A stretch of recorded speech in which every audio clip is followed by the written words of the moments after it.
La première cohorte de 25 professionnels en santé animale et humaine en épidémiologie est désormais prête à faire de la surveillance et prévenir les épidémies au Bénin.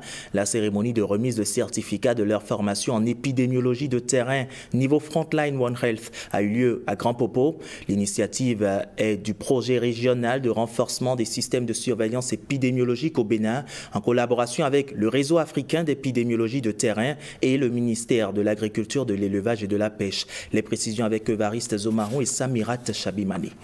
Ils sont 25 professionnels de la santé animale en épidémiologie de santé niveau Frontline One Health à recevoir leur parchemin, ceci après plusieurs séries de formations. Cette première cohorte a pour mission le renforcement du système de surveillance épidémiologique au Bénin.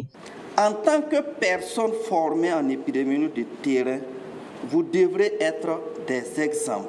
Vous devrez toujours courir en amont pour découvrir pourquoi les événements d'intérêt de santé publique se produisent et fournir des preuves pour guider cette prise de décision. Le projet régional de renforcement des systèmes de surveillance épidémiologique au Bénin, REDICE, et le réseau africain d'épidémiologie de terrain, AFNET, de même que le partenaire, travaillent pour que le Bénin dispose de ressources humaines qualifiées pour une surveillance efficace et une préparation aux épidémies. Et cette formation enregistre déjà de bons résultats. Vous savez tous que l'approche d'intervention du projet REDICE est le One Health. Nous avions contribué énormément à renforcer le One Health au Bénin. Et en voyant vos parchemins, vos présentations, nous constatons que vous aviez fait des investigations conjointes.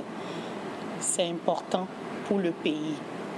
Et c'est ceux qui iront au-delà de ce qu'ils ont appris, qui iront jusqu'à approfondir ces connaissances, jusqu'à chercher à transmettre ces connaissances et à produire d'autres experts en épidémiologie.